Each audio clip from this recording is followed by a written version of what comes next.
네, 다음은 멘트 대류설 들어가 봅시다. 멘트 대류설을 주장한 학자는 홈스인데요. 이제부터 학자를 조금 간과할 수 있는데 학자는 항상 어떠한 가사를 내세웠는지 그 제목과 함께 그 연결을 잘 해줘야 됩니다. 그래서 멘트 대류설 요거 보시면 멘트 상부와 하부의 온도 차이가 열의 대류를 일으키게 하고 왜냐? 온도 차이로 인한 밀도 차이가 일어나겠지? 그래서 멘트 위에 있는 대류를 따라 이동한다 라는 학설이에요. 이때는 판 구조론이 정립되기 이전이기 때문에 그러한 판들이 이동한다 이런 표현보다 우리가 눈에 보이는 이런 땅 얘네가 이동한다 라고 주장을 한 거지. 그래서 이 멘트 대류선의 원인 요거를 잘 물어보는데 정확하게 첫 번째 순서가 중요한 건 아니지만 알고 계셔야 됩니다. 방사성 원소의 붕괴열 요것과 두 번째는요. 쉽게 말하면 핵으로부터 더 뜨겁고 지표로 올수록 더 차가워지잖아. 그래서 지구 중심부로부터 올라오는 열에 의한 상하부의 온도 차이가 생성되면서 발생하면서 밀도 차이를 유발한다라는 거야. 따라서 메테데류와 지형이다 이렇게 나와 있는 건 메테데류의 상승부와 하강부가 생기더라 라는 거죠. 그러다 보니까 상승부에서는 새로운 지형 이렇게 생기면서 하강부에서도 새로운 지형은 생기지만 땅은 소멸해 가는 이런 부분에 대한 연구가 진행된 거지. 그래서 상승부는요. 대륙이 갈라지는 이러한 상승의 구간으로서 여기가 이렇게 쪼개지게 되겠지? 그러면서 멘틀이 대류하는 퍼져나가는 요 방향대로 대륙 지각이 퍼져나간다라는 거야. 그러면 그 사이에 새로운 바다, 물이 차면서 새로운 해양 지각이 형성될 수 있다. 이런 상황으로 우리가 새로운 지각이 만들어지는 생성하는 해령이다. 이렇게 얘기합니다. 오늘의 첫 번째 주인공이에요. 하강부는 이러한 상황에서 모두 다는 아니지만 판 구조론에서 좀 더 자세하게 배울 겁니다. 이렇게 하강하는 곳이랑 맞아떨어지면 해구를 만들면서 멘트 속으로 들어가거든. 그래서 해구를 만들 수도 있고 산맥, 습곡산맥이다 우리가 이렇게 얘기할 건데 이러한 습곡산맥을 만드는 힘, 횡압력이 작용할 수 있다 이렇게 주장했어. 그래서 일단은 습곡산맥을 포함한 해령, 해구 이렇게가 오늘의 주인공이에요.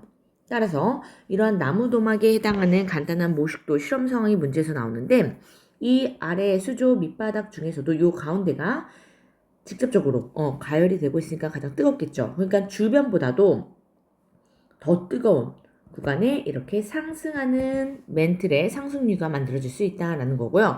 그러한 흐름에 의해서 위에 있는 딱딱한 육지가 같이 이렇게 흐름을 타고 나무도막이 멀어질 수 있는 이러한 상황에 가운데 해령이 만들어질 수 있다. 이러한 얘기입니다. 오케이? 그러면 얘들은 어딘가로 가서 이렇게 다시 소멸해서 이렇게 사이클이 만들어지는 이러한 간단한 모형 나올 수 있어요. 방사성 동위원소 얘네들은 붕괴하면서 열을 내거든. 그래서 이러한 붕괴 열로 의해 아래 멘틀에서 뜨거워질 수 있다라는 거고 이러한 동위원소에 대한 개념은요. 요번 단원에서 자세하게 다뤄지는 건 아니고 절대 연령 파트 여기서 우리가 실제 계산하는 그런 것까지 등장합니다. 그러니까 개념을 한번 봐두는 것도 좋겠죠. 하지만 맞는 말을 했음에도 불구하고 이 멘트 대류설에도 한계가 있는데 항상 어떠한 가설과 누가 주장했는지 학자와 이 한계점을 잘 매칭해야 되는데요. 당시의 과학기술이 미미한 발달로 이 홈스의 생각을 못 쫓아간 거지. 그러다 보니까 너무나 이제 앞선 사고를 한 거야. 그래서 가설을 뒷받침할 수 있는 지구 내부 탐사 자료나 지질학적 증거 등을 제시하면서 가설을 내세웠느냐라는 오답이 정말 많이 등장합니다.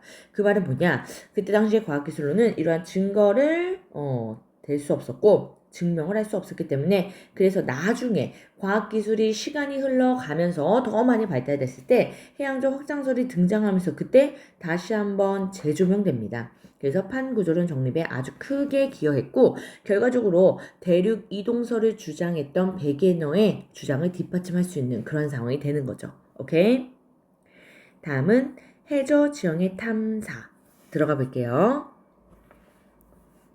멘트 대류설에서 우리가 한계점을 느꼈죠. 그래서 그 이후에 연구를 많이 하게 됐는데 그때 당시 시기적으로 제2차 세계대전이 이렇게 발발했던 그러한 시기였어. 그러다 보니까 우리가 이 해수면 아래 상황이 궁금했던 거야. 그래서 음향측심법이다라는 음파의 속도를 가지고 수심을 알아내는 그런 연구가 시작됐어요.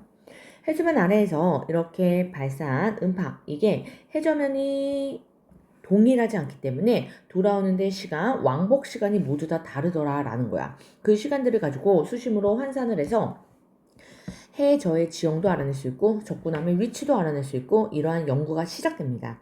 그래서 음파의 왕복 시간과 수심, 이거는 어찌됐건 수직거리지만 거리 개념이 되겠지?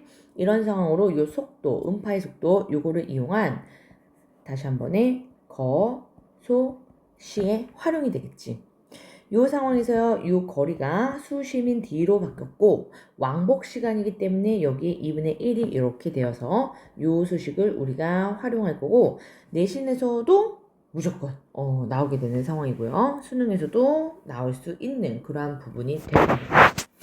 따라서 얘는 하나의 가설로서 우리가 딱 인정하기는 좀 애매한데 얘로 인해서 너무나 중요한 해양적 확장설이 등장했기 때문에 아주 중요하게 다뤄줍니다. 그래서 왕복 시간을 측정했더니 요 지점에서 왕복 시간이 길게 걸리네? 여기 수심이 깊구나. 그래서 이렇게 수심은 깊어지는 이런 상황으로 항상 지구과학에서는 이렇게 시간의 증가 위쪽이었는데 수심이기 때문에 수심은 아래쪽이 증가하게 되는 이러한 상황이 될 수 있으므로 경향을 반드시 따라가는 게 아니거든. 아래로 갈수록 이렇게 수심이 깊어질수록 이 상황이라서요. 항상 X, Y, 좌우 또 위아래 여러 조건들 단서들을 제대로 파악해야 돼. 오케이?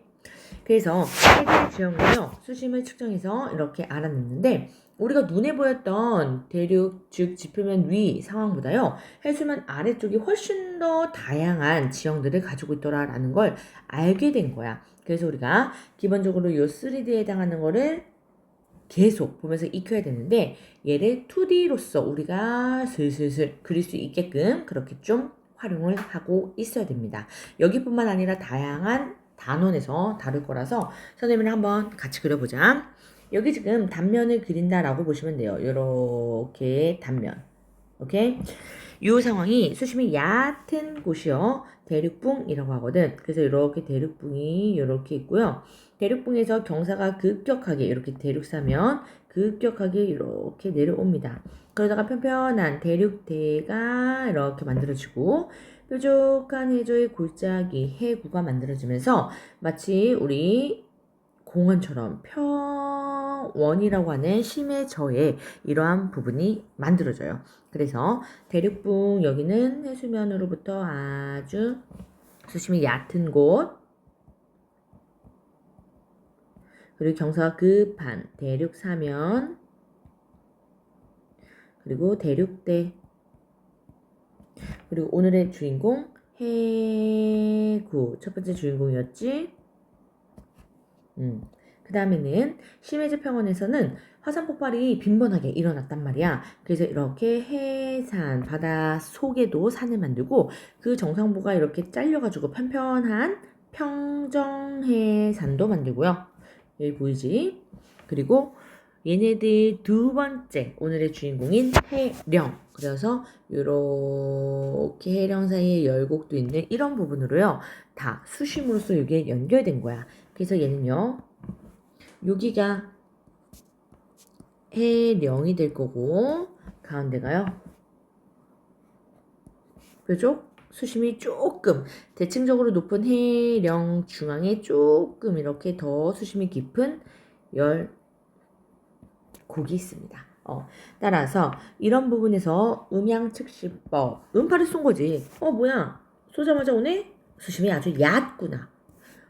얘는 왜 이렇게 오래 걸리는 거야? 수심이 아주 깊구나. 이런 식으로 시간을 측정해서요. 수심에 해당하는 지형을 우리가 그려본 거야. 그래서 해저의 지형이 이렇게 다양했구나. 몰랐던 사실을 알게 되는 이 과정에서 과학기술이 엄청나게 발달합니다. 오케이? 그래서 대표하는 해구는 정말로 수심이 깊은 이렇게 6km 체크해볼까? 6,000m로도 잘 등장할 요 수심은 외웁니다. 외워야 해. 아래 자료에서 해구가 있느냐 이런처럼 문제들을 물어보는 지표가 될 거거든. 그래서 6km, 6,000m 기억합니다. 1,500에 해당하는 음파속도 미터 퍼 세크이기 때문에 요 미터로 나오는 6,000의 미터 요것도 많이 등장하고요. 그리고 나서는 해령에 해당하는 데이터.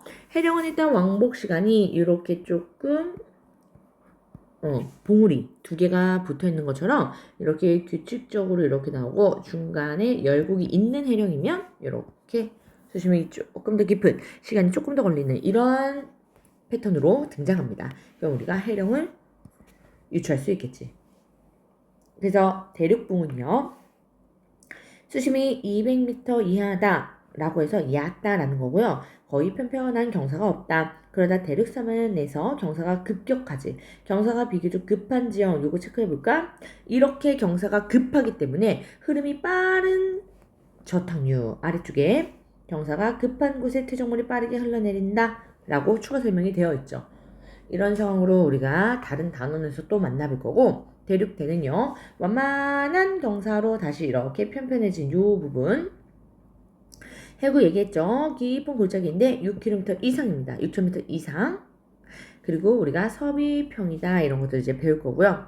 심해저 평원 얘네들은 심해저 아주 밑에 평평한 해산과 평전해산 이런 것들을 가지고 있더라.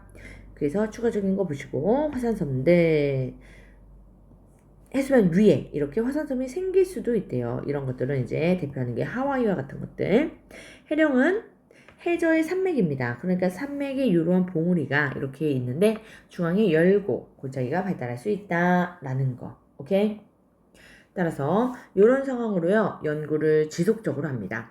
그런데 이거는 내신용으로는 나오기 좋기 때문에 우리가 탐구해 봅시다. 이거를 한번 같이 볼게요. 음양측심 자료로서 해저 지형을 이렇게 보는데 우리가 일단 해저 지형에서 항상 요 유라시아 대륙 요렇게 선생님이 좀 우리나라를 강조해서 그려보면 유라시아 대륙과 쭉쭉쭉쭉 적도 부근에 호주, 오스트레일리아 그리고 북미와 남미에 해당하는 위치 알고 있어야 됩니다. 그런 위치에서 A 해역과 B 해역이다라고 하는 요 중앙부 있죠? 여기가 태평양인 거 알아야 되고요. 여기 오른쪽에는 이렇게 대서양이다. C 해역 이렇게 알고 있어야 됩니다. 지도가 반드시 이렇게만 잘라지는 건 아니고 갑자기 태평양이 가운데가 이렇게 잘릴 수도 있고 여기 인도양 부분이 잘릴 수도 있고 그래서 어느 부분이든 어느 위치에 누가 있는지 대략적으로 좀 알아야 돼요. 오케이? 그래서 요 상황. 그래서 A, B는요 태평양이다 알려주지 않더라도 우리가 태평양 A, B 그리고 대서양 C 이 상황을 알고 있어야 됩니다. 일단은 선생님이 정확하게 지금 너희가 알고 있지는 않기 때문에 그래서 이 상황을 좀 물어보면 확인하고 들어가면 태평양은 동쪽에 이렇게 해령이 있어. 오케이? 그리고 대서양은요 중앙에 이렇게 해령이 있습니다. 오케이? 그런데 이 해령이 이렇게 중간에 판 이동 방향이 바뀌어서 이렇게 북서쪽으로 가다 보면은 여기는 해구가 존재하거든. 그래서 해구와 해령을 모두 가지고 있어. 물론 여기 중간에 하와이 열점도 나중에 배울 거고요. 태평양은 아주 중요합니다. 대상은 중앙에 해령이 이렇게 있기 때문에 이 해령이 얼마만큼의 수심이냐 이걸 기억하진 않지만 요 해구가 아까 얘기한 대로 6,000 이상이면 존재한다 이런 해석을 할 거라서요. 우리가 ABC에서 6,000 이상의 지점을 찾아볼까? 이렇게 A 해역에서만 발견이 된다라는 걸 알 수 있을 거예요. 따라서 이때 이 부분으로 6,000에 해당하는 그 기준의 시간을 우리가 기억할 건데 여기 근처에 쓰셔도 되고요. 너무 중요해서 선생님이 이렇게 아래쪽에 한 번 더 강조를 해놨거든. 6,000m에 해당하는 요 수심이 2분의 1 그리고 VT에서 V는 1,500 왕복 시간도 알고 있자라는 거야. 그럼 어떻게 됩니까? 예. 여기 먼저 주면 좋겠네. 4. 오케이? 그래서 요 부분을 살려놓고 넘기면 t는요 8 8초가 되겠네. 오케이? 따라서 요 8초와 수심은 6,000m가 발견이 된다? 그러면은 해구구나. 그래서 여기 6지점 말고 또 있다 없다? 없다 이거야. 6,000 이상인 거. 그래서 8초, 9초 때네요. 이렇게. 그래서 수심을 구하라, 시간을 구하라 이런 게 내신에서는 나올 수 있습니다. 물론 모의고사 수능에서도 보기 하나로 이렇게 단독 문제를 내기는 사실 조금 어렵고 보기 한두 개 이렇게 들어갈 수 있는 거는 충분히 가능합니다. 따라서 다른 곳에서는 해령이 해령 1, 해령 2 이렇게 있기 때문에 아래쪽에 비교하면서 해령을 좀 이야기해 볼게요. 보시면 이렇게 아까 해구가 있다라고 했지? 요 가 구간은요, 우리가 딱 봐도 이렇게 조금 뾰족하단 말이야. 근데 조심해야 되는 거, 이렇게 뾰족뾰족 좀 보이더라도 얘네들은 반드시 해구냐? 그거는 확인을 하셔야 됩니다. 그러한 확인이 되는 그 지표가 수심으로 치면은 이렇게 6,000이 되고요. 시간으로 치면은 8초가 된다 이거야. 그렇기 때문에 이렇게 6,000m와 8초에 해당하는 그 지점을 반드시 넘어야 해구가 존재한다. 우리가 이렇게 기준 잡을 거라서 꼭 기억합니다. 오케이? 따라서 서태평양 이렇게 해역에는 수심이 6,000m 이상인 깊은 골짜기가 있다. 그것이 마리아나 해구다. 요거까지는 지금 정확하게 알지 못해도 괜찮아요. 이건 익혀나가게 될 거고 동태평양 해령 이제 지명들 그 중에서 여기는 해저의 산맥인데요. 선생님 이렇게 봉우리 모양이라면서요. 그런데 여기는 열곡이 잘 발달하진 않았네. 이런 해령 저령은 해령 우리가 해당하는 것마다 해석을 해주면 됩니다. C 해역은요. 대서양 중심부에 있고요. 해저에서 높이 쏟아지는 이러한 해적인데요. 여기는 지금 열곡이 있네. 그럼 어디가 될까라는 건데 보시면 일단 이런 부분들은 이제 관측하는 이 지점으로부터 가까운 요 거리여서 사실상 그냥 해안가 좀 그래서 가깝다. 물론 그거보다는 깊긴 하지만요. 그런 부분으로 이렇게 생각할 수 있고 해령으로 유추할 수 있는 건 대략 여기 그래서 여기가 열곡 이런 상황이 되겠네. 그래서 얘는 열곡이 없고 얘는 열곡이 있는 해령이네요. 이런 사이는 속도로서도 좀 언급할 수 있는데 서로서로 이렇게 발산형이라서 멀어질 거거든. 이 속도가 좀 빠르면 이렇게 중앙에 열곡이 발달하지 않고 속도가 좀 느리면 열곡이 좀 이렇게 무너져 내리면서 발달할 수 있다라는 속도 개념도 알고 있으면 조금 도움이 될 겁니다. 오케이? 그래서 밑에 조금 더 알고 싶어요. 예를 봤더니 지금 태평양의 수심, 대서양의 수심 이걸 봤는데 일단은 정말 직관적으로만 딱 보면은 뭐야 뾰족하네 해구 아니야 이렇게 생각할 수 있거든. 오히려 요 가보다 진짜 해구보다도 더 해구스러울 수 있어. 근데 얘는 의심해야 되고 항상 요렇게 선생님 뭐야 여기서부터 여기까지 갔잖아요. 하지만 요렇게 스케일을 바꿔놓는단 말이지. 그래서 항상 조심하셔야 됩니다. 오케이? 그래서 눈썰미가 좀 있어줘야 돼. 얘는 6km 넘어갔네. 해구 오케이. 해구 있구나. 그쵸? 그런데 나 오른쪽 대서양은요. 넘어간 뾰족한 요 부분을 봤더니 3 이상일 뿐. 절대 6 아니지? 그래서 얘는 해령의 존재를 알려주는 거고 알고 보니까 이렇게 좀 대칭적이죠. 요것도 보이지? 그치? 그런 상황으로요. 해령과 해구 구분을 하셔야 됩니다. 오케이? 따라서 이러한 과학기술의 발달로 우리가 아래쪽 해수면 아래쪽의 수심 이런 것들도 발견하게 되고 다양한 치형에 대한 이제 연구 궁금증이 더 발생하게 됐고 이제는 증명까지도 하게 되는 거야. 그래서 해양조 확장설로 들어갑니다.